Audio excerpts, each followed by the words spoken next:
Today, we're elevating your cooking game with these gourmet pasta dishes. First up, truffle mushroom fettuccine. You'll need fettuccine pasta, fresh mushrooms, truffle oil, garlic, cream, and Parmesan cheese. Sauté mushrooms and garlic in truffle oil, add cream and simmer. Toss in cooked fettuccine and top with Parmesan cheese. Plate and garnish with fresh parsley. A rich, earthy delight. Next, lobster linguine.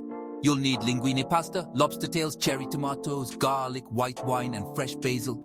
Sauté garlic in olive oil, add cherry tomatoes and white wine, then simmer. Add lobster meat and cook until tender. Toss with cooked linguine and fresh basil.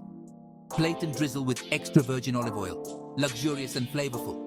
Finally, spinach ricotta ravioli. You'll need fresh pasta dough, spinach, ricotta cheese, nutmeg, butter, and sage. Prepare ravioli with spinach and ricotta filling.